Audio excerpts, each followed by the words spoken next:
Ya, kita mulai dari awal lagi. Ya, jadi this morning we are going to talk about the principles of assessment. Yeah. So once again, there are some principles of assessment. Oh, this one, sorry. Ada beberapa file.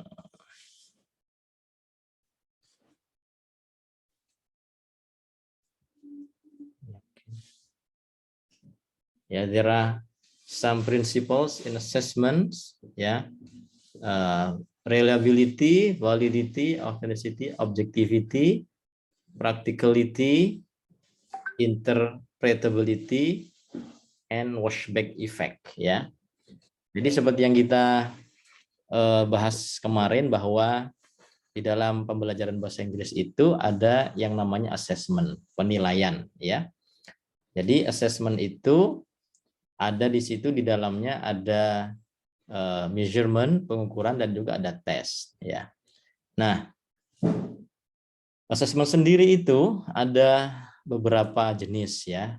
Dilihat ada dari sisi formatif dan sumatif. Kalau formatif itu di pertengahan proses. Misalnya ada ujian-ujian atau kuis-kuis harian, tugas-tugas harian ya. Kemudian juga ada yang sumatif. Sumatif itu yang katakan dilakukan di akhir ya, di akhir semester, di akhir unit dan sebagainya. Nah, ada juga berdasarkan intended atau incidental ya. Kalau intended itu dia betul-betul dipersiapkan. Ya, ada jadwalnya, ada pengumumannya, ada soalnya khusus dan sebagainya. Kalau incidental itu sewaktu-waktu, bisa spontanitas gitu ya. Misalnya tiba-tiba guru bertanya secara lisan kepada siswa. Kemudian bisa juga misalnya guru meminta siswa untuk membaca, untuk menganalisis, untuk diskusi dan sebagainya. Ya, ada yang formal dan informal. Ya, formal itu mirip-mirip dengan yang intended. Ya, dia resmi gitu. Kalau informal itu mirip-mirip dengan yang incidental gitu ya. Di tengah-tengah pembelajaran itu boleh guru melakukan assessment. Ya, disampaikan kemarin, a good teacher are those who do the assessments in the whole process of teaching. Ya, jadi seorang guru yang bagus, yang baik itu adalah guru yang melakukan asesmen di sepanjang pembelajarannya. Jadi tidak terbatas kepada ujian-ujian yang formal, ujian-ujian yang yang intended, tapi bisa di sepanjang pertemuan, bahkan di sepanjang semester guru melakukan asesmen. Ya, dari tugas, dari performance, dari keaktifan dan sebagainya itu ya. Nah, sekarang apa sih prinsip-prinsip melakukan penilaian itu? Basic principles of assessment. Ya, apa saja prinsip-prinsip ketika kita melakukan asesmen supaya asesmen itu baik begitu. Nah, di sini disebutkan ada beberapa prinsip ya. Ada berapa nih? Ada 7 bahkan ya. Ada reliability, validity, authenticity, objectivity, practicality, interpretability, washback dan washback ya. Ada 7 di sini. Menurut Brown ada 5, ini ada 7, apa-apa. Ya. Nah, jadi kalau supaya kita bisa melakukan asesmen yang baik, kalau bisa diupayakan itu memenuhi prinsip-prinsip ini. Ya. Apa prinsip-prinsip itu ya? Yang tadi 7 itu. Yang pertama kita bahas dari reliability ya. Bukan reliability, A-nya di sini nih, reliability ya, gitu ya. Coba begitu. Jadi ada yang namanya reliability. Apa reliability itu?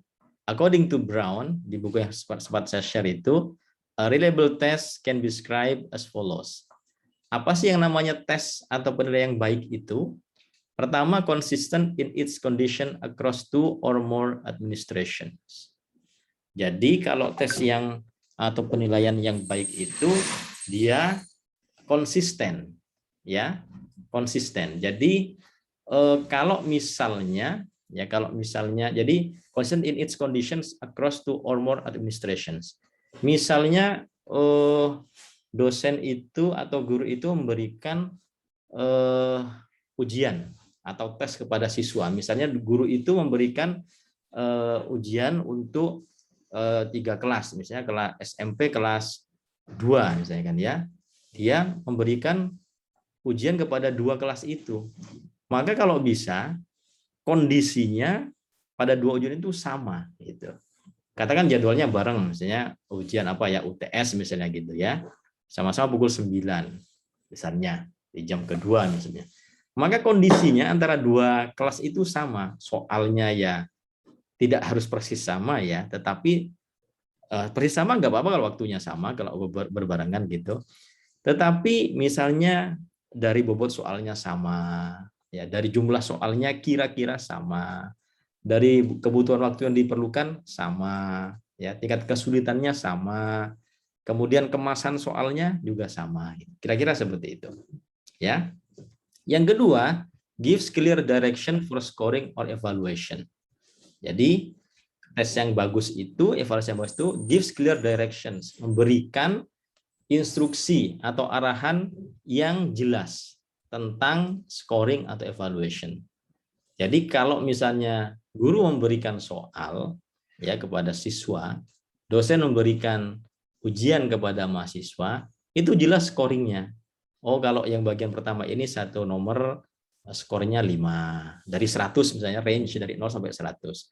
Kalau yang yang essay agak panjang satu nomor mungkin 10. Kalau essay panjang sekali mungkin 15 gitu ya. Kalau pilihan ganda mungkin ya 2 misalnya dan seterusnya.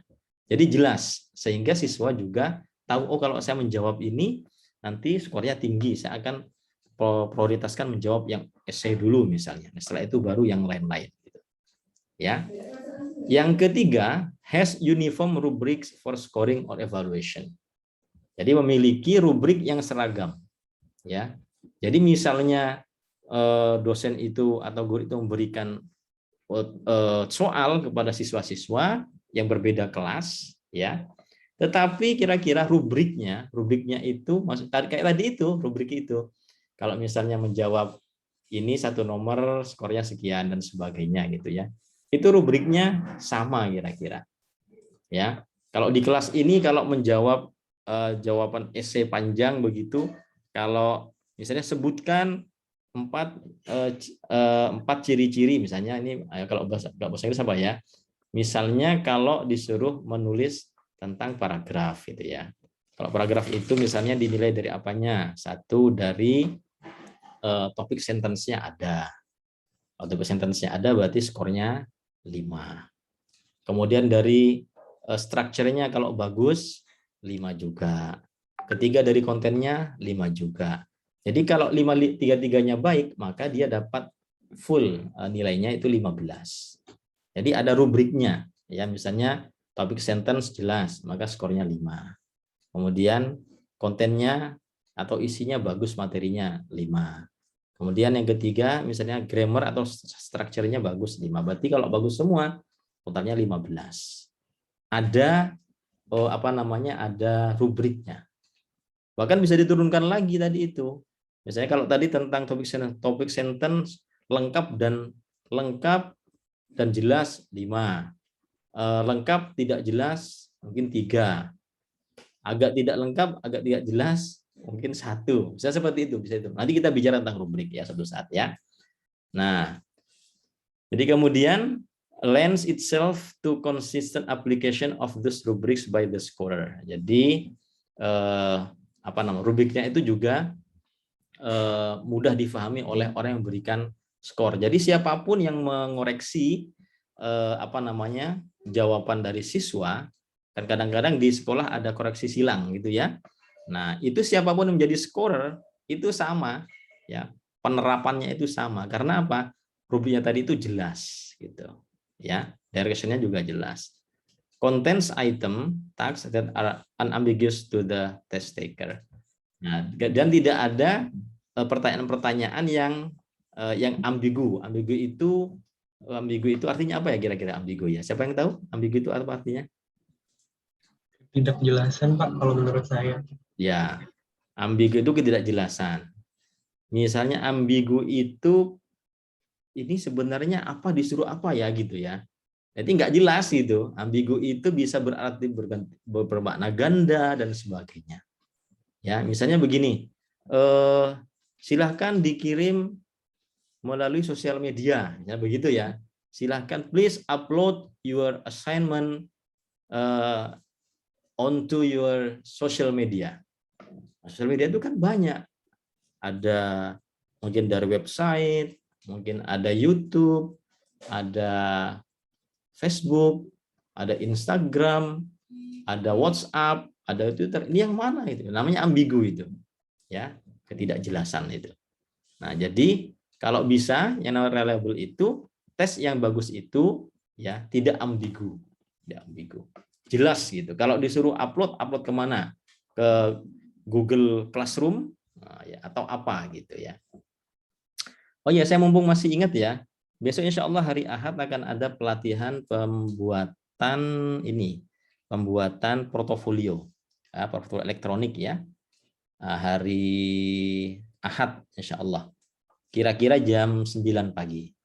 Ya, antara jam 9 jam 10 lah gitu ya. Nanti semuanya saya wajibkan untuk ikut karena besok Anda mengupload tugasnya kalau sudah siap nanti lewat portofolio elektronik Anda itu. Ya, untuk ingat ya. Hari Ahad besok antara pukul 9 dan atau 10 mulainya. Nanti saya tanyakan pada tim saya dulu siapnya jam berapa kira-kira. Ya mungkin kalau Anda pagi-pagi masih ada yang olahraga mungkin ya antara jam 9 jam 10 ya, bisa jam 9, bisa setengah 10, bisa jam 10 mulainya. Ya kira-kira butuh waktu 1-2 jam saja. Insya Allah cukup ya, sudah sama latihannya itu. Itu ya, dicatat ya. Oke. Jadi tes yang bagus itu harus reliable. Ya, reliable ya. Ini sekali lagi tulisannya salah ya. Reliability gitu, bukan reali. Relia ya, relia. Nah, jadi kalau Anda sebagai mahasiswa juga maunya begitu kan ya. Kalau dosen memberikan tugas, memberikan ujian, memberikan kuis begitu, ya harus tadi itu harus konsisten ya. Kalau misalnya di kelas A ngasih tugas, nah misalnya saya ngajar di kelas ini, kelas apa ini? Kelas A ya? Atau kelas apa ini? Saya lupa ya. Kelas C, Pak. Kelas? C, Pak. Kelas C ya, kelas C. Wah, ini kelas C. Saya misalnya kebetulan saya ngajar kelas yang lain misalnya. Kebetulan saya enggak ya. Ini yang satu kemarin saya tidak ngajar, saya lepas kemarin ya. Oh, jadi kalau saya di kelas C saya ngasih instruksi ini untuk ujian yang sama misalnya pas UTS gitu ya. Nah, soal di kelas B kira-kira juga sama ya. Konsisten gitu ya, konsisten. Yang kedua perintahnya jelas ya. Misalnya ini apakah disuruh menyilang, apa disuruh mencocokkan ya, apakah disuruh apa namanya? Apakah disuruh esai, mengisi titik-titik atau apa gitu ya. Nah, termasuk harus jelas dari sisi scoringnya, ya penskorannya. Rubriknya juga harus jelas dan tidak ambigu. Kira-kira seperti itu ya. Next ya, vulnerability. Nah, reliability means the degree of which an assessment tools kok gerak sendiri nih. Bentar.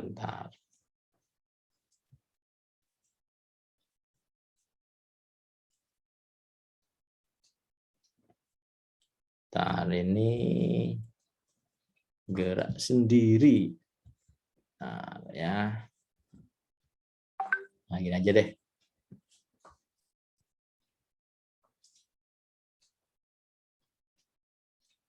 Nah, sekarang. Reliability means, nah ini benar nih, reliability ini udah benar nih ya. Ya ini benar nih. Reliability means the degree to which an assessment tool produce stable and consistent results. Nah, jadi reliable itu juga berarti hasilnya itu bila diujikan kepada orang yang berbeda, itu hasilnya stable dan konsisten gitu. Ya. Jadi misalnya ya, kita bikin soal gitu ya. Kita sebagai guru bikin soal. Soal itu Kalau diujukan ke kelas A, ke kelas B, ke kelas C, ya, itu kira-kira hasilnya itu stabil ya, dan konsisten gitu. Jangan sampai misalnya kalau misalnya kondisi siswanya sama, anggap kondisi siswanya sama, kelas A, misalnya kayak di kampus gitu ya kan, tidak kita bedakan berdasarkan ranking ya. Ya, yang daftar awal-awal ya kelas A gitu kan, yang daftar tengah-tengah kelas B, yang daftar akhir-akhirnya kelas C, ini seperti itu. Artinya di situ ada anak yang pinter, ada anak yang sedengan, ada anak yang kurang gitu ya. Nah, di semua kelas seperti itu, A, B, C seperti itu. Nah, saya bikin soal gitu. Lalu soal itu saya ujikan secara bersamaan ke 3 kelas itu. Nah, ketika dikerjakan, kalau soal itu reliable ya, reliable itu bahasa Jawanya acek. Acek itu konsisten gitu ya. Maka antara hasil kelas A, kelas B, kelas C kira-kira sama gitu. Karena apa? Kondisi siswanya kira-kira sama.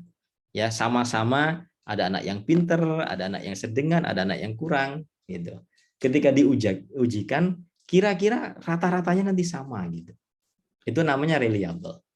Tapi kalau ada soal ya diujikan di kelas A itu bagus sekali, di kelas B sedengan, kelas C kok apa namanya ya jelek sekali hasilnya, padahal kondisi siswanya sama gitu. Itu namanya tidak reliable gitu. Atau ya soal yang sama diujukan kepada anak yang apa namanya sama dengan waktu yang berbeda, itu hasilnya juga tidak konsisten gitu ya, berubah-ubah ya. Atau bahkan tidak reliable kalau ternyata ketika diberi soal itu justru anak yang pinter skornya malah rendah. Anak yang tidak pinter malah skornya tinggi. Kira-kira aneh nggak kalau seperti itu? Anda pernah nggak ngalami entah waktu SMP atau SMA atau bahkan kuliah? Menurut Anda ketika keseharian atau ketika ujian, anak yang menurut Anda pinter kok nilainya dapat C? Tapi anak yang menurut Anda tidak pinter malah jarang kuliah kok nilainya dapat A gitu dan akhirnya. Itu menurut Anda pernah ngalami nggak kayak gitu? Halo? Sering, Pak. Sering? Waduh, Ya, sering ya. Nah, kalau sering seperti itu berarti itu asesmennya itu bisa dikatakan tidak reliable, tidak acak gitu. Ya. Asesmen yang bagus itu asesmen yang bisa membedakan antara anak yang pinter, anak yang sedengan dengan anak yang tidak pinter. Ya. Kalau anak yang pinter memang faktanya dia siap, rajin, ya, sering latihan, ya, performance-nya bagus. Nah, mestinya menurut Anda kalau begitu nilainya bagus apa jelek? Misalnya ini ada ujian nih misalnya, grammar misalnya ya, grammar satu kelas diujikan gitu, ujian gitu. Ternyata hasilnya anak yang pinter justru skornya rendah, anak yang sedengan skornya tinggi mungkin, anak yang mohon maaf ya misalnya tidak pinter, tidak rajin, justru skornya itu sedengan. Menurut Anda itu bagus nggak kira-kira? Halo, halo, are you with me? Yes, sir. enggak sih, Pak. Yang bagus yang bagaimana mestinya menurut Anda? Sama. Sama gimana? Maksudnya ya sama gitu loh, nggak ada yang lebih tinggi, ada yang lebih rendah. Jadi menurut Anda ujian yang bagus itu kalau satu kelas itu hasilnya sama gitu? Ya, enggak juga sih, Pak ya. Nah, yang bagus yang bagaimana kira-kira menurut Anda? Ini Yang kita bicara kosong. tentang kita menguji ya. Besok Anda bisa jadi guru, misalnya Anda jadi guru, Anda ngajar SMA gitu, terus Anda ngasih ujian. Kira-kira setelah diujikan itu hasilnya, itu antara anak yang pinter, yang sedengan dengan yang kurang, mestinya hasilnya sama atau beda? Beda. Nah, harusnya bagaimana? Beda gimana? Yang pinter mestinya hasilnya Kalau bagaimana? yang pinter mestinya nilainya lebih tinggi, Pak, daripada Lebih yang tinggi. kurang. Nah, gitu ya. Itu Ya. ciri-ciri penilaian yang bagus. Gitu. Jadi kalau penilaian soal yang bagus itu yang bisa membedakan anak pinter dengan yang sedengan dengan yang tidak pinter atau kurang pinter gitu. Paham ya? Oke. Nah, itu namanya reliable. Nah, kita lanjut. Reliability essentially denotes consistency, konsisten dia, stable, dependability, and accuracy of assessment results. Jadi hasilnya pun soal itu mau diujikan ke siapapun, ya ke kelas yang manapun, itu selalu konsisten. Anak yang pinter selalu hasilnya lebih bagus skornya. Begitu juga anak yang sedang ataupun anak yang kurang. Seperti itu. Nah, oke. Ya. Jadi paham ya kira-kira tentang reliability ya? Paham kira-kira?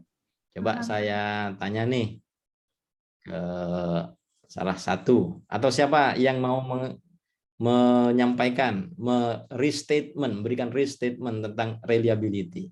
Silakan, siapa yang mau menyampaikan? Dari saya sampaikan tadi, kan mungkin Anda catat. Ya, silakan. Saya Iin. Iin, silakan Iin Nur Indah ya. Jadi menurut saya reliability itu Reliability. oh ya, reliability itu suatu Coba semuanya. Reliability. Ya, oke. Menurut saya reliability itu suatu kekonsistenan dalam arti semua hal di dalam assessment itu konsisten dari mulai scoringnya, pelaksanaan tesnya, bentuk soalnya sampai kepada hasilnya. Kalau menurut saya itu. Ya, oke, good, thank you Iin. Ada yang lain lagi? Sekarang juga ngomongnya banyak ya. Itu Iin baru menyampaikan satu sisi gitu. Atau mungkin isinya sama tapi boleh dengan bahasa yang berbeda. Silakan yang lain, siapa lagi? Halo? Loha. Yang lain silakan.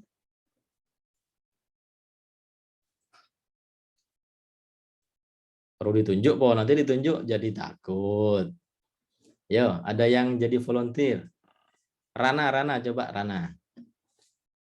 Apa yang Anda pahami tentang reliability?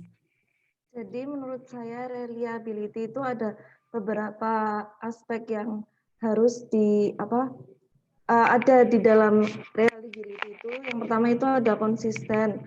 Terus jelas untuk yang seperti Iin katakan tadi Pak, dari mulai pembelajarannya, terus untuk bentuk soalnya, lalu jadi intinya bisa membandingkan anak yang pintar, kurang, dan sedang gitu Pak. Ya, oke ya. Jadi secara sederhana, reliable itu artinya, reliable itu kan noun-nya ya, kalau kata sifat itu reliable. Konsisten, acik kata orang Jawa, acik gitu ya. Acik itu artinya ya konsisten tadi itu, reliable. Misalnya begini ya, kalau Anda, saya mau gambarkan dengan yang lebih mudah deh. Ya. Anda pernah sering makan di warung kan ya? Sering makan di warung? Sering. Halo? Sering, Pak. Wah, ini kalau saya tanya nyaut ya. Kalau nggak nyaut, wah ini berarti tidak kurang perhatian kalau begini. Pak Ali bukan minta diperhatikan ya, tapi ini adab menuntut ilmu ya. Jadi kalau saya jawab yang sulit Anda nggak jawab, saya paham lah. Tapi kalau yang mudah Anda nggak menjawab, itu berarti artinya tidak ada perhatian gitu ya. Makanya mic-nya di open. Saya nanya, Anda pernah makan di warung? Pernah, Pak. Sering ya? Sering. Oke, bahkan sering. Itu mungkin Anda makan di sebuah warung yang baru karena menurut teman Anda, makan di sana enak pecelnya gitu ya. Oh iya toh, iya. Terus Anda makan di sana. Atau jangan pecel lah, soto yang banyak bumbu-bumbu itunya ya, soto. Nah, Anda makan di sana hari ini, Anda makan ternyata memang enak gitu. Wah ini enak, ternyata harganya juga tidak mahal, wajar lah gitu ya. Mahal, wajar, enak, harganya wajar. Besok saya tak makan ke sini lagi. Kedua kali Anda ke sana, ternyata setelah pas Anda makan, kok tidak seenak kemarin ya gitu. Nah, wah nggak enak ini. Oh mungkin makan yang kedua kondisi perut Anda sudah agak kenyang, jadi terasa kurang enak gitu, kurang sedap gitu ya. Anda ke sana lagi 3 kali, ternyata enak lagi gitu. Nah, berarti setelah Anda amati ternyata yang penjualnya itu ganti-ganti gitu. Yang bagian ngasih bumbu itu ganti-ganti pelayannya itu. Nah, berarti kalau rasanya ganti-ganti itu namanya tidak reliable. Kadang enak, kadang enggak gitu ya, tergantung siapa yang jual gitu. Itu namanya tidak reliable gitu. Tapi kalau Anda makan ke sebuah warung, ke sebuah rumah makan, kok setiap ke sana mau pagi, mau siang, mau malam, mau hujan, mau panas gitu. Pokoknya enak terus rasanya. Ya, pokoknya cocok terus itu rasanya. Itu namanya reliable. Acek gitu, konsisten gitu ya. Nah, sama dengan tadi itu kalau saya katakan assessment ya, ada membuat tes, begitu, membuat tugas, membuat ujian ya. Pokoknya kalau diujikan itu selalu menghasilkan anak yang pinter rata-rata skornya di sini 80 ke atas. Anak yang kurang pinter ya 65 sampai 75 rata-rata. Anak yang kurang biasanya di bawah 60. Selalu begitu, berarti itu namanya reliable. Tapi kalau Anda punya soal, begitu diujikan kadang-kadang 80 semua gitu ya, kadang-kadang di atas 80 rata-rata, kadang-kadang anjlok semua, itu namanya tidak reliable gitu. Paham ya? Jadi acek gitu. Oke, kita lanjutkan ya. Ini yang gini-gini nggak saya jelaskan dulu deh ya. Biar tidak terlalu berat bagi Anda. Nah, ini ada namanya parallel atau equivalent reliability. Two similar tests are administered to the same sample of persons. Unlike test retest, this is protected from the influence of memory. Nah, janganlah ini ya. Nanti sajalah. Nanti ini untuk materi S2 ini.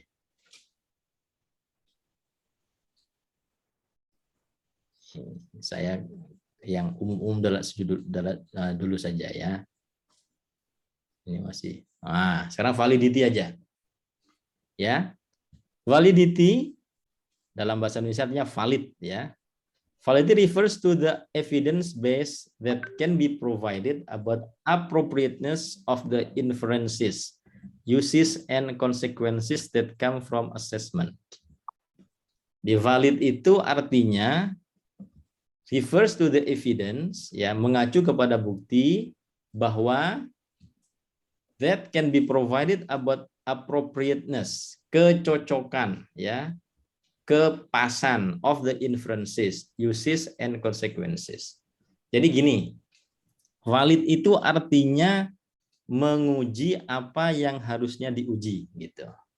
Caranya seperti itu. Ya, menguji apa yang harusnya diuji dengan alat uji yang tepat gitu. Saya sekarang mau nanya sama Anda.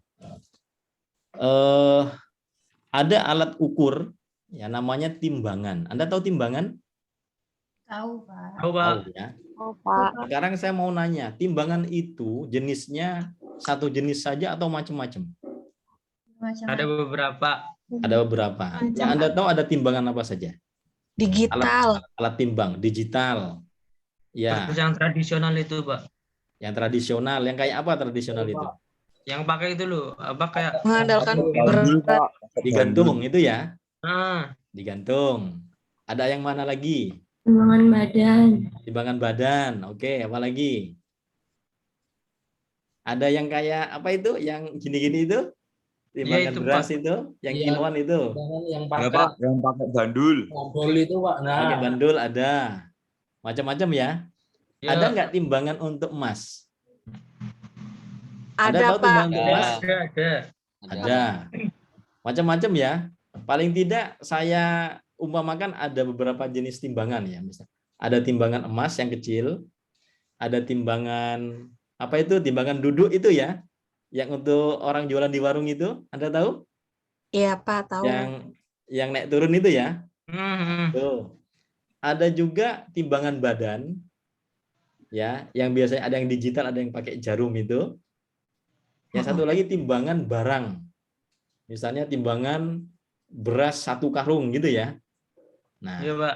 sekarang saya mau nanya. Kalau Anda mau nimbang emas, Mestinya pakai timbangan apa? Timbangan emas. Timbangan emas. Kalau Anda mau nimbang emas yang ukurannya gram-graman, Anda pakai timbangan untuk barang yang untuk karungan itu kira-kira cocok nggak? Tidak.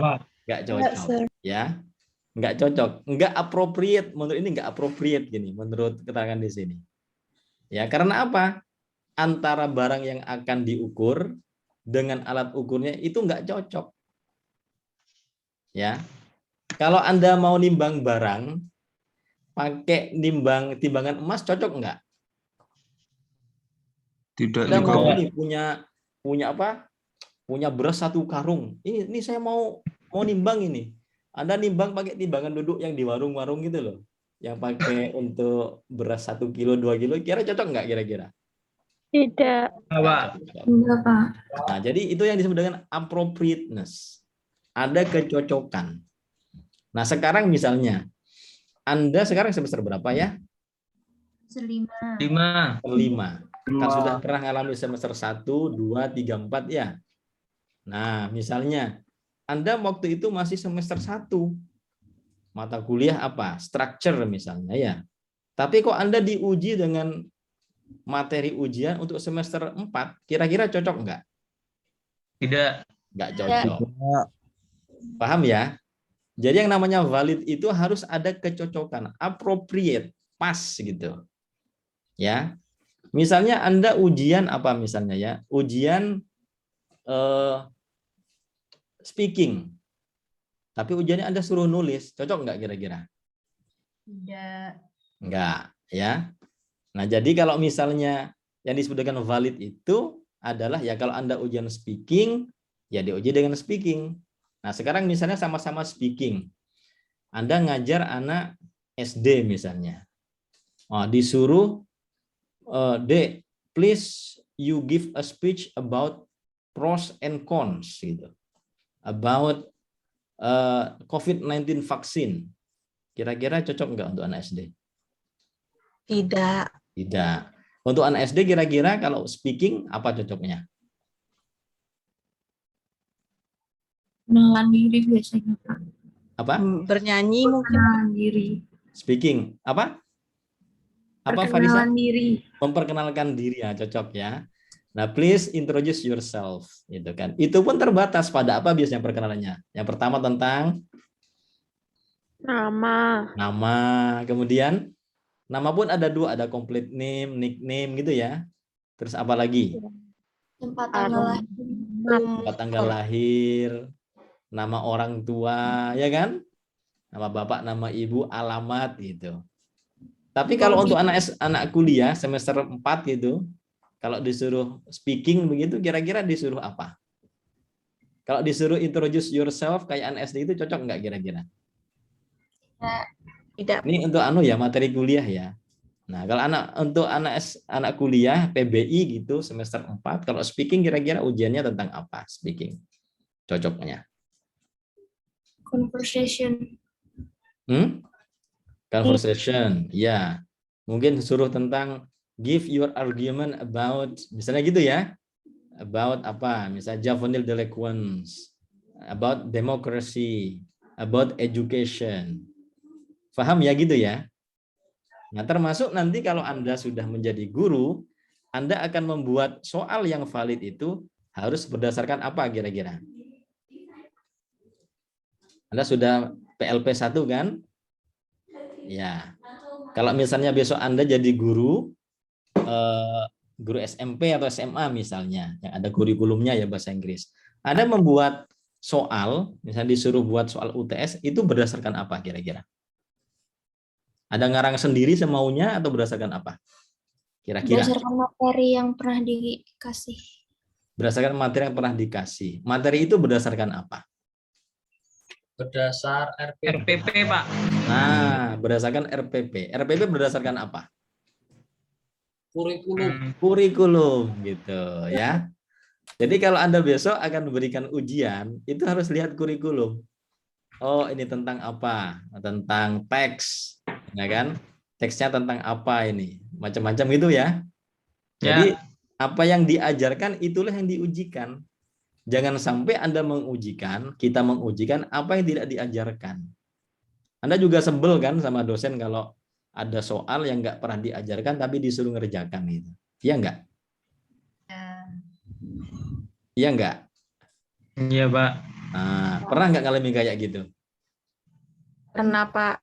Nah, itu namanya tidak valid itu. Jadi valid itu adalah menguji apa yang sudah pernah diajarkan. Jangan sampai kita menguji apa yang tidak pernah diajarkan. Ya. Oke, next. Appropriateness has to do with the soundness, trustworthiness, or legitimacy of the claims of inferences that testers would like to make on the basis of obtained scores. Ya. Jadi appropriate kayak saya sampaikan tadi itu, ya. Soundness itu kayak apa ya? Ya tentang kecocokan tadi itu, kepercayaan, legitimasi dengan apa? Dengan kurikulum tadi itu, ya seperti itu. Oke, kita lanjut sampai mana ini ya, validity. Nah. Validity is the extent to which inferences made from assessment result are appropriate, meaningful, and useful in terms of the purpose of the assessment. Ya. Tetap ini tentang appropriate. Validity refers to whether the test is actually measuring what it claims to measure. Ini yang penting ya. Validity refers, validitas itu mengacu kepada apakah tes itu betul-betul mengukur apa yang seharusnya diukur. Gitu. Ya. Jadi validitas itu mengacu kepada apakah ya tesnya itu mengukur apa yang semestinya diukur gitu. Ya, kayak misalnya kemarin kasus tentang tes itu yang bermasalah apa di tingkat nasional itu. Yang di KPK itu apa namanya? Apa? Tes TWK. TWK. Tes? TWK. Iya, apa itu TWK itu? Wawasan kebangsaan. Wawasan kebangsaan. Itu kan dipersoalkan sama banyak orang. Karena apa? Loh, wong KPK terus tesnya kok tentang apakah Anda sudah punya pacar atau belum gitu. Loh, apa kaitannya dengan tugas sebagai KPK gitu. Paham ya? Terus ditanya apakah Anda kalau sholat kunut atau tidak gitu. Itu kan orang mempersoalkan karena apa? Karena itu dianggap sesuatu yang tidak perlu dites untuk jabatan sebagai pegawai KPK gitu loh, nggak relevan gitu loh, ya nggak relevan gitu loh. Ya jadi kalau yang valid itu adalah yang tadi itu, apakah ini relevan atau tidak, apakah ini memang sesuatu yang harus diukur atau tidak gitu, ya itu. Oke, ada pertanyaan sejauh ini? Belum, Pak. Belum ya. Nah, validitas itu ada beberapa jenisnya ya, ada beberapa unsurnya. Ada namanya face validity. Face validity is validity which is determined impressionistically, for example, by asking students whether the examination was appropriate to the expectation. Ya, jadi face validity itu face itu wajah ya, wajah. Jadi apakah determine impressionistically, for example, by asking students whether the examination was appropriate to the expectation. Apakah misalnya ditanya pada mahasiswanya, apakah tesnya itu sesuai dengan harapan? Ya kan biasanya Anda kan kan ada yang kalau mau ujian ada yang ngasih kisi-kisi gitu ya. Nah itu sesuai dengan kisi-kisi atau tidak gitu. Itu masuk face validity namanya itu. Ya, it is pertinent that a test looks like a test even at first impression. If students taking a test do not feel that the questions given to them are not a test or part of the test, then the test may not be valid as the students may not take it seriously to attempt the question. The test hence will not be able to measure what it claims to measure. Intinya ini, ya secara sederhana yang namanya validitas itu tadi itu. Apakah dia menguji yang seharusnya diuji. Yang kedua konten validity ya. Content validity is concerned with whether or not the content of the test is sufficiently representative and comprehensive for the test to be a valid measure to what it is supposed to measure. Nah, jadi tadi itu apakah ya kalau konten itu apakah tes itu secara isinya itu ya sesuai dengan apa yang diajarkan gitu. Apa yang dipelajari. Ya. Nah, ini concern with whether or not the content of the test is sufficiently representative ya.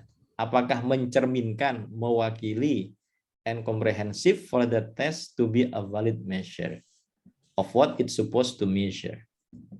Jadi tadi itu ya, apakah materi tesnya itu sesuai dengan apa yang diajarkan.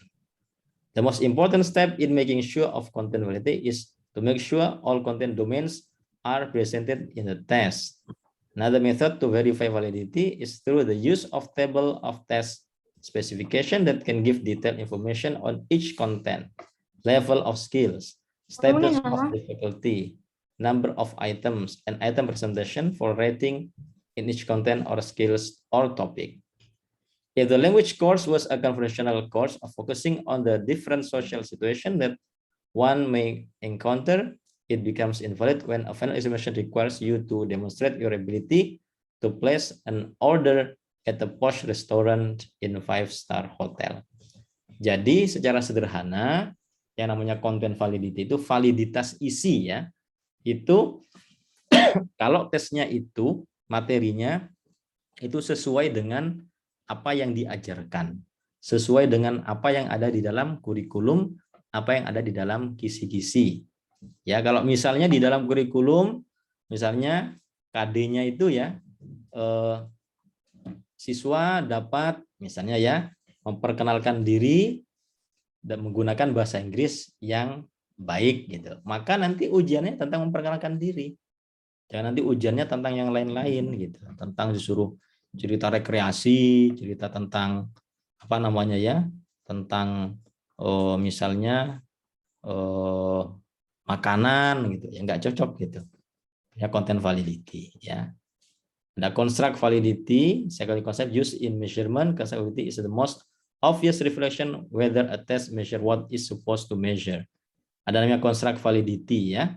Ini sesuai dengan teorinya gitu. Ya, nanti anu sajalah ya. Tambahan saja. Terus saya lanjut.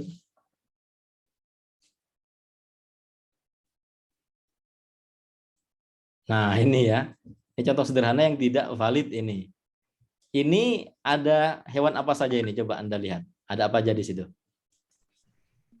Monyet, Ada penguin, monyet, gajah, ikan, penguin, gajah, ikan, Anjing laut. iya. anjing laut sama Anjing.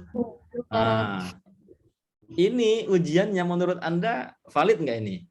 For a fair selection, everybody has to take the same exam. Please climb that tree. Kira-kira ini cocok nggak ya kira-kira ya? Tidak, Pak. Nah, ini cocoknya buat siapa ini kalau suruh manjat pohon? Monyet, Monyet ya, monyet aja ya. Nah, ya monyet karena ini apa namanya tidak sesuai dengan yang mereka pelajari. Ya kalau ikan ya belajarnya di mana? laut, Di laut, di air, di kolam gitu ya. Kalau penguin belajarnya di mana? kutub, Di kutub ya. Nah, belajarnya itu bukan menek-menek ya, nggak manjat-manjat gitu. Di sini yang paling cocok cuman siapa ini di sini? Yang paling cocok. Monyet. Monyet. Nah, harusnya ini ujian memanjat ini sesama monyet gitu. Pesertanya. Itu baru namanya valid. Ya kan? Kalau ya, ikan suruh manjat ya dia keleper-keleper di bawah itu. Ya, bertahan aja susah gitu loh. Nah, maka kalau ujian memanjat harusnya ini pesertanya siapa? Monyet, lutung gitu ya. Apalagi mungkin yang memungkinkan? manusia, Ya, hah? manusia, Pak. Manusia diuji dengan monyet ya, misalnya gitu. Ya masih mungkin walaupun masih kurang valid gitu. Ya. Nah, harusnya ini dia beralasan tunggunya. For over selection, ini kan karikatur ya. Everybody has to take the same exam. Please climb that tree. Wah, mumet ini yang ikan sama apa namanya ini penguin gitu ya. Nah, tuh, walaupun gajah besar gini ya belum tentu bisa menek gitu. Apalagi di air yang walaupun besar belum tentu bisa. Kalau gajah itu disuruh apa kira-kira? Oh, disuruh latih apa? Lomba tes nari apa? Merobohkan pohon, nah malah bisa dia. Kayak gitu. Itu ya kira-kira ya. Itu namanya valid. Jadi valid itu sederhananya dia mengukur apa yang mestinya diukur. Jadi kalau Anda bikin soal, ya membuat soal yang sekiranya sesuai dengan kurikulum, sesuai dengan materi yang diajarkan. Itu baru namanya valid. Ya. Sejauh ini ada pertanyaan? Belum, Tidak, Pak. Pak. Belum. Coba saya minta 1-2 orang untuk melakukan restatement about validity. Silakan. Tadi Iin. Siapa yang lain silakan. Yuk, semuanya saya kasih kesempatan yang sama. Insya Allah pertanyaan saya valid ya untuk semua mahasiswa loh ini, bukan nggak ada gajah, nggak ada monyet di sini ya. Silakan. Saya, Pak. Ya, silakan. Siapa ya? Titania. Titania. Silakan Titania. Ya udah sering disebut namanya, saya lama-lama hafal nanti. Yuk, silakan Titania. Validity itu adalah penilaian yang menguji apa yang seharusnya diuji dengan alat uji yang tepat. Ya. Terus? Jadi itu menguji apa yang sudah diajarkan, Pak. Ya. Oke, begitu Titania. Oke, terima kasih. Bagus ya. Ada lagi yang lain? Mungkin dengan bahasa yang berbeda juga boleh. Silakan. 1 orang lagi. Saya, Pak. Ya, silakan. Siapa ya? Jadi, Iin. Iin lagi ya. Silakan In. Jadi validity itu kecocokan, artinya kecocokan antara siapa yang diuji dengan bahan untuk pengujiannya. Begitu menurut saya. Alat yang akan alat pengujinya ya. Iya. Ya. Oke. Makasih In. Ada lagi yang lain? Ya, Saya, jadi Pak. ya silakan. Siapa? Menurut saya valid itu sejauh mana sebuah tes mengukur apa yang diklaim untuk diukur. Bagaimana kayak membuat tes yang valid, harus jelas tentang apa yang diuji. Terus validitas itu juga biasanya itu diartikan sebagai tes penilaian yang digunakan untuk mengukur apa yang diukur. Misalnya mengukur validitas terkait soal, terkait kriteria soal, terkait wajah juga bisa divalid ya Pak ya. Valid wajah seperti itu. Ya. Oke ya. Paham ya kira-kira ya. Jadi kalau sekarang orang akan menguji tentang orang ini, mohon maaf ya kemarin ini kena COVID atau tidak gitu. Gimana cara ngujinya kalau mau masuk gedung itu diuji dengan apa? Suhu tubuh. Suhu tubuh. Terus Vaksin juga bisa. Untuk nguji, kalau vaksin itu untuk kan pencegahan. Swab. Nah, itu masuk bagian bagian dari tes juga itu valid atau tidak. Nah, kalau berat badan bisa nguji orang kena COVID atau tidak enggak? Tidak. Enggak, Tidak. Pak. Tinggi badan? Tidak. Jadi akan aneh kalau orang ini kalau untuk masuk gedung ini harus bebas dari COVID, diantaranya tes berat badan gitu. Kira-kira valid enggak itu? Enggak ya. Yang valid itu ya suhu badan sama pakai swab tadi itu, pakai swab PCR, pakai genos gitu ya. Paham ya tentang valid atau tidak ya? Kira-kira ya. Oke, baik. Itu saya lanjutkan tentang authenticity. Jadi sebuah tes itu yang baik itu juga harus authentic. It is the degree of correspondence of the characteristics of a given language task to the features of a target language task. Language learners are motivated to perform when they are faced with tasks that reflect the real world situation and context. Jadi, maksudnya authentic itu harus ya ini ya, reflect the real world situation and context. Harus mencerminkan konteks yang real gitu. Ya, misalnya begini nih. Mentang-mentang bahasa Inggris itu ceritanya tentang 4 musim gitu. Ya. Misalnya kalau ada musim apa, season apa saja kalau di dunia barat itu. Di negara Eropa ada musim apa saja misalnya? Salju. Ada musim summer, ada Salju kering. autumn. Winter. Kemudian winter satunya. Winter. Spring. Spring ya. Ada spring, ada winter, ada autumn, ada summer ya. Ada 4 itu misalnya. Nah, kalau Anda mengadakan ujian bahasa Inggris di Bantul gitu. What do you know? What do you do when the spring session comes gitu. Kira-kira cocok nggak kira-kira? Halo? Enggak, Pak. Cocok nggak kira-kira? Biasanya Anda ngajar di Bantul nih, di Jogja gitu. Untuk anak SD kelas 5 misalnya. Tell us about your activities when the winter comes gitu. When the snow comes. Snow itu apa snow itu? Salju. Salju. Wah. Jadi kemudian Anda pas ngajar di Bantul gitu, atau di Jogja, atau di Indonesia lah katanya. Mau di Medan, mau di Maluku, di mana gitu ya, di Sumatera, Kalimantan. Anda nanya sama murid-muridnya, silakan ceritakan apa yang Anda lakukan ketika musim salju. Kira-kira itu cocok enggak soal seperti itu? Enggak, Pak. Tidak. Enggak. Kenapa? Karena Karena ada salju. iya. It doesn't reflect ini ya. It doesn't reflect the real world. Dia tidak mencerminkan apa dunia siswa yang sesungguhnya. Nah, masa anak Bantul disuruh cerita tentang musim salju? Gimana? Susah ya. Nah, itu termasuk tidak autentik namanya. Ya. Ya walaupun sekarang orang bisa lah, anak-anak bisa lihat suasana salju turun itu bisa lewat film misalnya apa itu Home Alone gitu ya. Wah, itu bulan-bulan Desember itu ketika mau Christmas itu ya di filmnya itu kan. Tapi kan mereka tidak ngalami sendiri. Nah, itu namanya tidak otentik gitu namanya. Kalau bisa yang mencerminkan real world. Ya.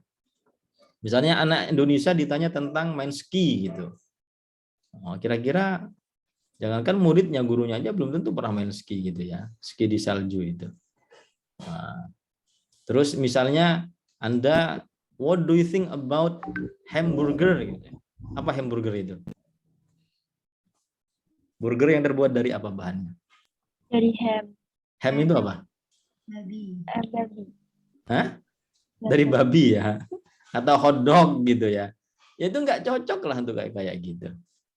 Nah, itu kalau bisa, kalau kita misalnya mau autentik itu artinya sesuai dengan real world-nya. Dengan apa yang mereka alami, yang mereka saksikan, yang mereka dengar, yang mereka rasa gitu. Ya kalau di Indonesia ya ketika Anda kehujanan apa yang dilakukan ya, ketika musim panas gitu ya.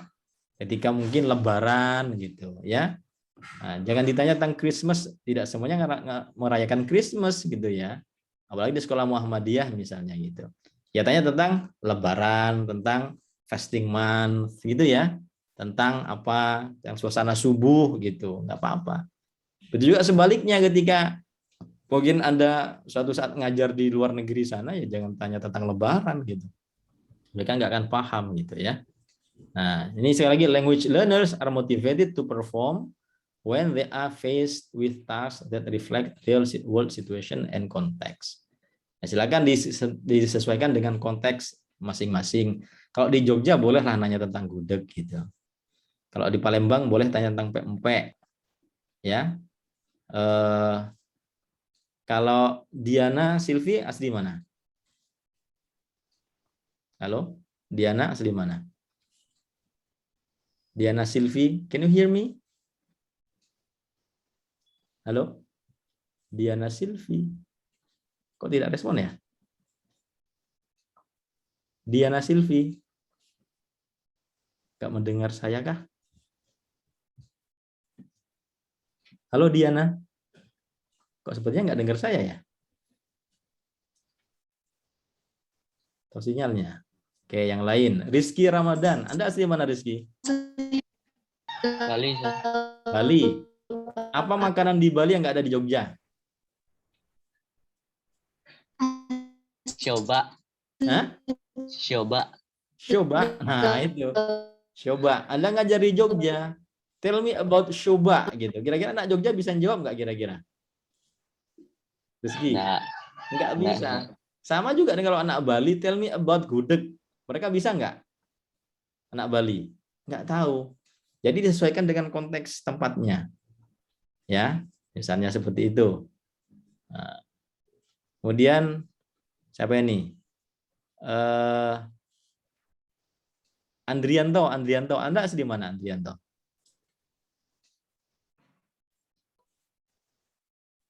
Siapa ini? Fauzi Andrianto ya? Iya. Where are you from? Where are you from? Hah? Saya, Sir. Ya. Jogja, Sir. Jogja. Ya kalau Jogja ditanya Syuba ya nggak tahu gitu ya. Nggak tahu, Pak. Nggak tahu. Jadi harus disesuaikan dengan konteksnya masing-masing gitu. Ya, seperti itu. Oke.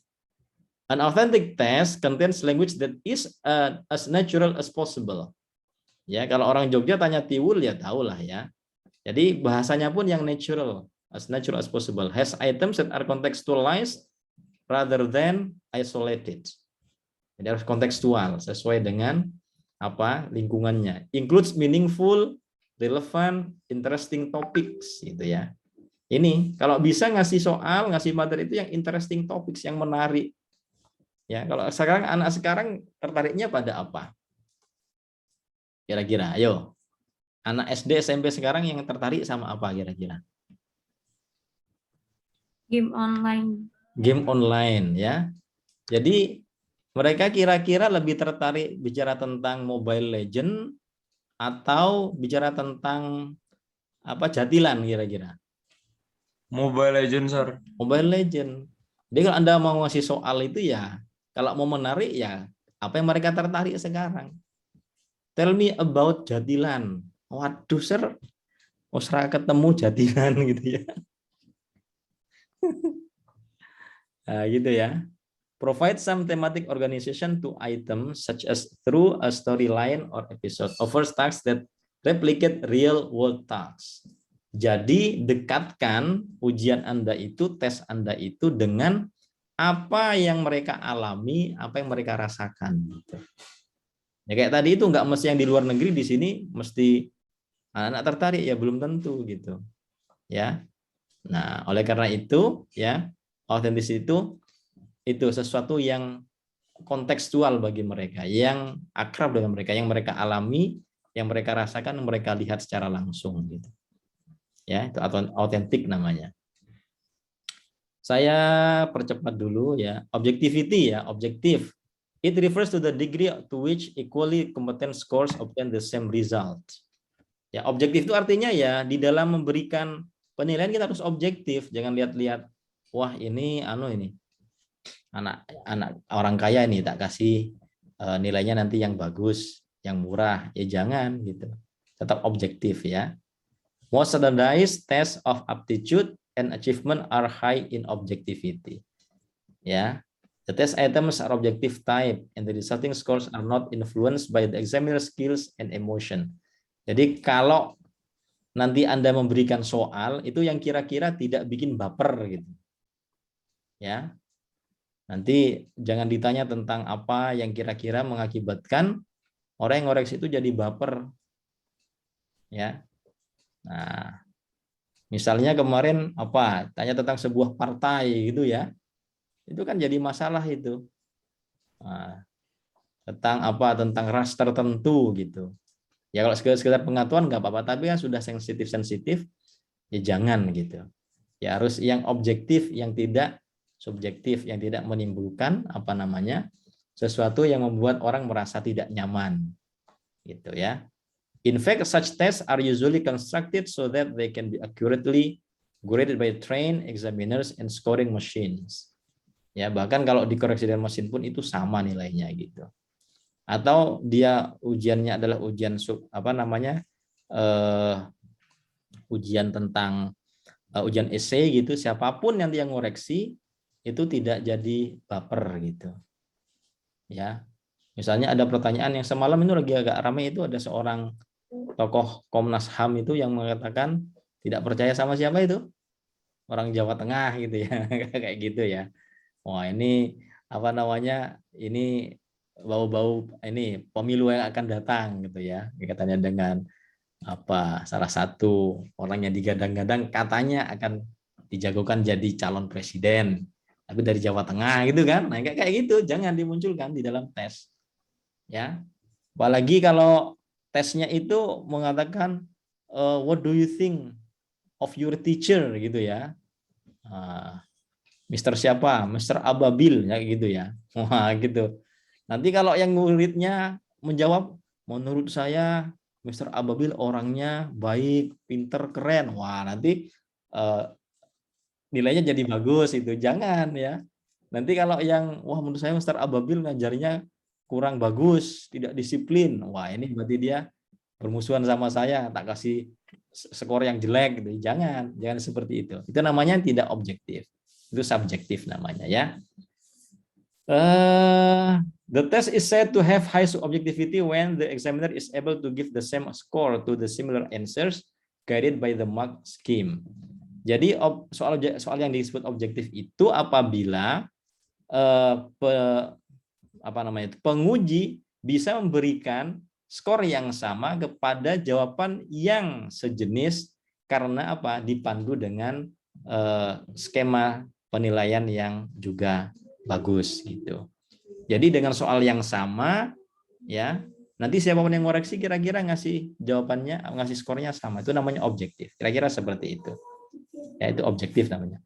Practicality, it refers to the logistical, down to earth, administrative issue involved in making, giving, and scoring an assessment instrument. Praktikal itu artinya apa ya? Kira-kira bahasa Indonesianya apa praktikal itu? Praktis, Pak. Praktis itu kira-kira artinya apa? Wah, ini praktis ini. Simple itu gimana kira-kira? Nggak bertele-tele. Tidak bertele-tele. Enggak ribet gitu ya. Betul nggak? Iya, Pak. Enggak ribet gitu. Itu praktis. Jadi tes yang bagus itu bukan tes yang ribet.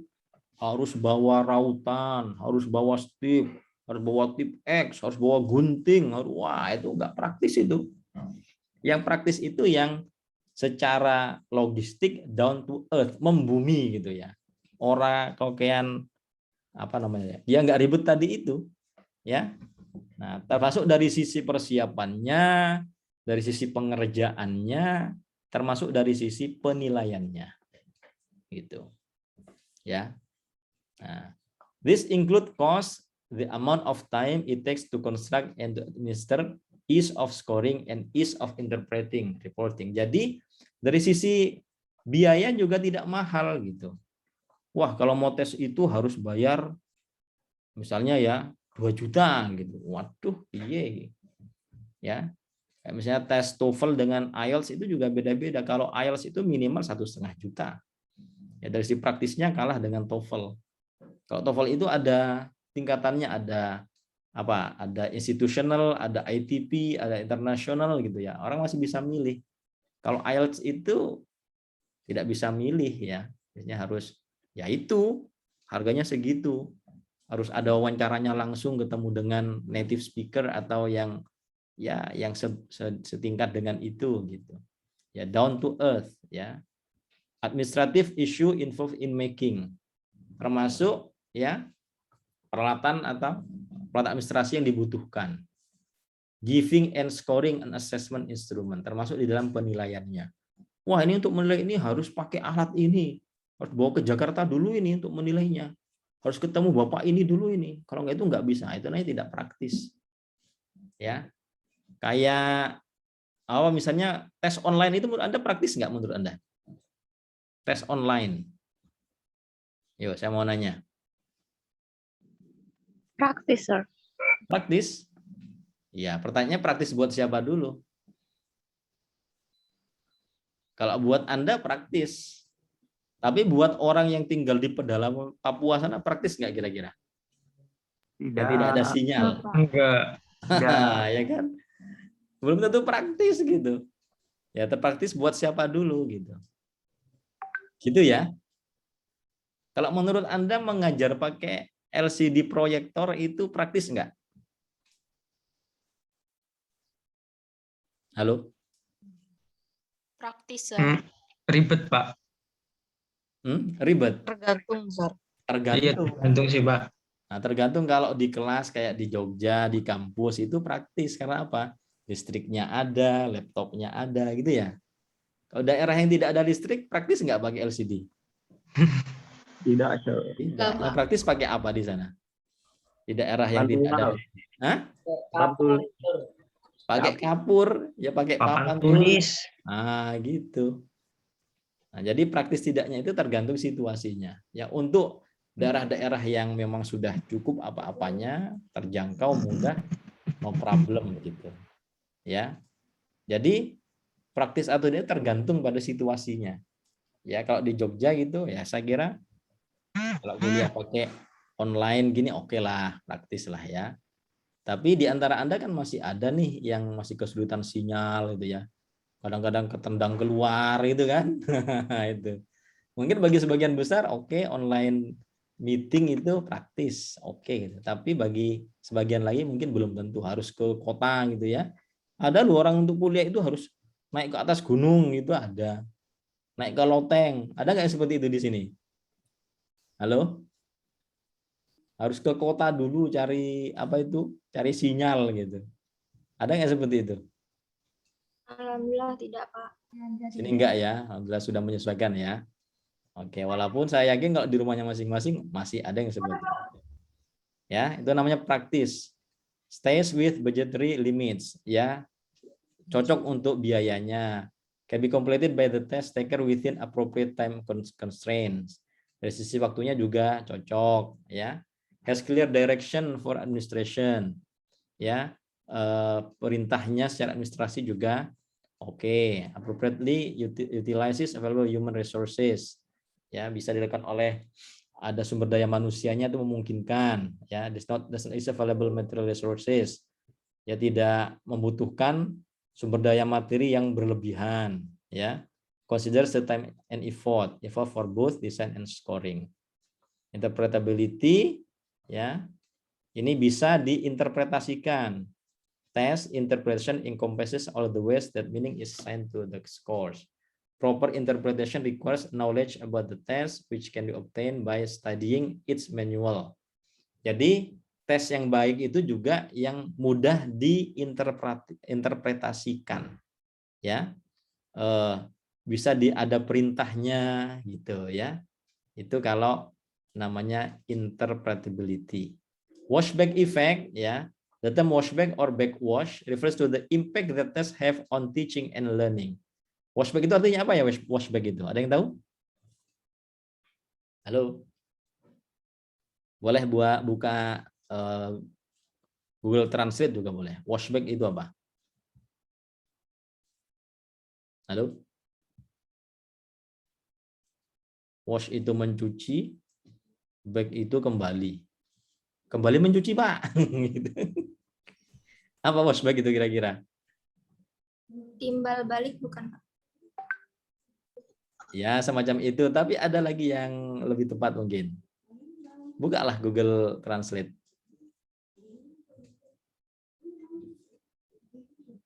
Kalau ngawang-ngawang nggak ketemu. Washback.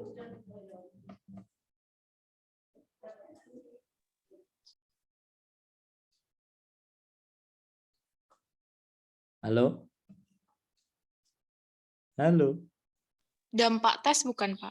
Dampak, ya. Dampak. Ya, tadi balik dampak ya. Kira sama ya. Jadi efek dampaknya itu positif. Ada yang bilang positif washback gitu ya. Nah, jadi washback itu dampak. Yang didapatkan dampak yang positif. The term washback or backwash refers to the impact that tests have on teaching and learning. Jadi bagaimana tes yang bagus itu adalah tes yang memberikan dampak positif terhadap pembelajaran. Such impact is usually seen as being negative. Misalnya ada yang negatif, ya washback-nya itu. Tests are said to force teachers to do things they do not necessarily wish to do. Ya, misalnya ada ujian yang membuat guru tertekan, malah guru yang tertekan ini. Ya, karena apa? Guru semacam dipaksa untuk melakukan hal yang menurut dia tidak penting. Itu washback-nya negatif. Yang diharapkan sekali lagi adalah yang positif. Ya. However, some have argued that tests are potentially also levers for change in language education. The argument being that if a bad test has negative impact, a good test should or could have positive washback. Sederhananya itu, kalau ada tes itu diharapkan dampaknya positif. Kira-kira apa dampak positif dari tes yang diharapkan? Apa kira-kira? Kalau ada ujian itu yang berdampak positif, kira-kira dampak positifnya itu apa misalnya? Ada waktu SMP, SMA itu kan sering ada riset. Menguji pemahaman terkait materi. Nah, untuk menguji pemahaman terhadap materi. Setelah diuji, oh ternyata ada apa hasilnya kira-kira? Setelah diuji, terus apa kira-kira dampaknya? Diuji, udah, diuji. Terus apa dampak positifnya kira-kira? Mendapat nilai. Mendapat nilai. Terus kalau dapat nilai terus gimana? Jadi apa dampaknya? Jadi paham.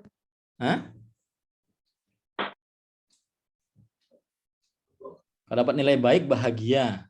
Kalau dapat nilai jelek stres gitu. Mungkin memahami apa yang udah kita capai, Sir.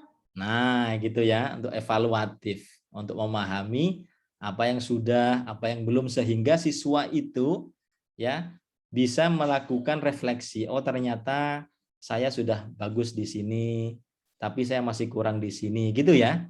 Sehingga harapannya dia apa? Dia termotivasi. Jadi tes yang baik itu tes yang memotivasi. Ya, mau ujian pertengahan atau mau ujian akhir atau kuis dan sebagainya, itu adalah yang bagus itu yang berikan dampak positif. Misalnya tadi itu berikan refleksi pada siswa, termasuk pada guru. Oh, ternyata siswa itu masih kesulitan di bagian ini. Saya harus banyak mengulangi yang di sini, harus memperhatikan mungkin siswa yang masih kurang di sini dan sebagainya gitu. Ya. Jadi yang diharapkan dengan adanya tes itu, dengan penilaian itu, yang muncul adalah hal-hal positif. Tadi itu misalnya ya, termotivasi. Oh, saya hari ini ujian atau tes dapat 7, saya mau besok 8. Besok saya mau 9 dan seterusnya. Jangan sampai tes itu hanya memunculkan stres saja, itu nanti malah tidak bagus gitu ya. Ya walaupun tidak semuanya orang itu bisa menerima tes itu dengan positif gitu. Kayak sekarang nggak ada UN gitu ya, kira-kira bahagia atau tidak? Orang tua mungkin kurang stresnya, guru kurang stresnya gitu ya. Cuman tapi kira-kira dari secara keseluruhan itu dampak nasionalnya seperti apa gitu dan sebagainya. Nah, jadi diharapkan kalau Anda besok melakukan tes, melakukan ujian dan sebagainya, bagaimana ujian itu justru memberikan motivasi pada siswa, membuat siswa senang berkompetisi gitu ya. Kemudian juga ada kooperatifnya, terus mereka itu terpacu gitu kan. Anda juga begitu ya, di dalam perkuliahan kan juga, wah mau ketemu mata kuliah ini ya, dari mungkin sekarang Anda ambil katakan 10 mata kuliah kan perasaannya beda-beda ya, iya enggak? Ada yang kalau mau kuliah senang, wah nanti ketemu dosennya ini nih, bahagia gitu ya. Tapi ada yang biasa saja, tapi ada juga bikin stres, wah kalau dosen ini stres saya, nanti mesti tertekan, kuliahnya tegang, ya menakutkan, gitu enggak perasaan Anda? Beragam kayak gitu enggak? Iya Pak. Ya kan beragam kan ya, tergantung ya. Nah, itu baru kuliahnya, belum ujiannya. Ada kalau yang ujian, kalau setiap kalau misalnya dikasih asesmennya itu tanya jawab. Ada kalau yang mahasiswanya menjawab selalu diapresiasi. Oh, very good. Thank you gitu ya. Tapi ada juga setiap menjawab, wah, soramu tuh jawabanmu. Atau mungkin no, no, no. Sama sekali tidak apresiasi gitu. Nah, saya nggak tahu ini kalau di kelas saya termasuk kelas yang ditunggu-tunggu atau kelas yang dihindar-hindari gitu ya. Gimana kira-kira ya? Ini termasuk kelas yang ditunggu-tunggu atau kelas yang kalau bisa tidak kuliah gitu ya. Kalau kelas saya kelas yang mana kira-kira itu ya? Saya nggak tahu ya. Ya tentu saya berusaha untuk menjadi kelas yang ditunggu-tunggu, yang dianggap memberikan informasi yang bagus, yang memotivasi gitu ya. Kalau belum ya saya mohon maaf ya, seperti itu ya. Nah, oke, sudah semua 7 nomor sudah kita bahas gitu. Ada pertanyaan kira-kira? Is there any questions? Saya, Sir. Ya, silakan. Kan basic principle itu ada reliability, validity, authenticity, objectivity, practicality, interpretability, dan Wozniak effect. Ya. Itu asesmennya dari intended saja atau incidental juga, Sir? Oh, ini sebenarnya bisa berlaku untuk semua, tetapi lebih khusus kepada yang intended ini. Ya. Karena kalau misalnya kayak validity itu kalau yang incidental kan agak sulit ya. Tetapi kalau kayak washback, kemudian kayak tadi misalnya authenticity itu bisa dilakukan untuk semuanya. Tapi kalau ya sebenarnya bisa semua ya, yang termasuk yang incidental juga bisa. Cuman apa namanya ya, cara ngamatinya, cara menilainya agak sulit gitu Mas. Karena kalau misalnya kalau kayak tes lisan atau hanya sekedar pertanyaan gitu, kan tidak terdokumentasi ya. Ya. Ya enggak, tadi siapa yang nanya ya? Sebentar, saya tutup dulu. Siapa ya? Oh, Rizky, ya. Ini terutama yang mudah dinilai nanti kalau tesnya tes yang intended, yang bisa kita amati langsung, Rizky. Karena kan ada dokumennya gitu ya, ada kertasnya, minimal ada filenya gitu. Sehingga bisa dicek gitu. Tapi secara umum, ketujuh tadi itu bisa dilakukan untuk semua tes gitu, untuk semua assessment. Misalnya tadi itu yang washback, misalnya guru berikan sekedar pertanyaan lisan kepada siswa gitu ya. Bagaimana guru itu memberikan pertanyaan, memberikan respon, nanti yang memberikan motivasi pada siswa gitu. Paham ya, Rizky ya? Autentik misalnya. Kalau tes tertulis kan jelas itu bisa dilihat ini pertanyaannya mana dan sebagainya. Tapi kalau yang insidental dengan lisan, dengan diskusi gitu ya, dengan tugas membaca dan sebagainya, itu bagaimana pertanyaan-pertanyaannya, materi-materi diskusinya itu yang kontekstual gitu. Yang it reflects the real world of the students. Gitu. Ya, good question Rizky. Dan kalau kita nanti cari referensi lain mungkin ada ya, principles of assessment itu ada yang lebih dari 7, ada yang 10, ada yang berapa gitu. Mungkin yang dari Kementerian Pendidikan ada 10 atau berapa gitu. Nah, ini 7 itu hanya sebagian saja. Kalau di Brown hanya 5 bahkan kalau nggak salah yang di buku itu. Oke. Ya, good question Rizky. Thank you. Ada lagi yang lain? Oke. Kalau sudah tidak ada, nanti Anda bisa isi presensi ya. Sudah saya buka pakai, kemarin sudah pernah ngisi lewat link itu ya. Sudah ya? Ya. Silahkan hasil yang belum mengumpulkan di Google Classroom itu dikumpulkan tentang principles of assessment ya. Itu pakai Anda rangkum saja gitu. Anda boleh ambil dari mana. Yang penting Anda paham gitu. Yang kemarin saya mestinya buat 2 folder ya Google Form-nya ya. Yang satu tentang materi kemarin, terus yang satu yang tentang principles ini. Untuk besok tolong Anda pelajari tentang taksonomi Bloom's taxonomy. Ya. Yang nanti akan ada C1, C2, C3, C4, C3 sampai C6 itu. Udah pernah dengar istilah Bloom's taxonomy? Belum, Pak. Belum ya. BLOOM. BLOOM. Bloom's taxonomy. Tadi apa Pak? Taksonomi. Taksonomi. Saya tulis di ini ya, di chat ya.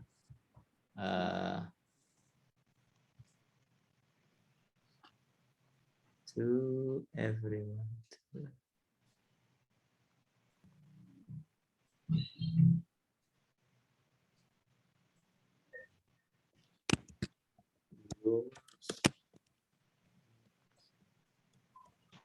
Coba di chat terbaca nggak? Belum, Pak. Belum ada, Pak. Ini gimana cara merubahnya ya? Ini yang pada everyone man. Oh ini nih, ntar. Belum.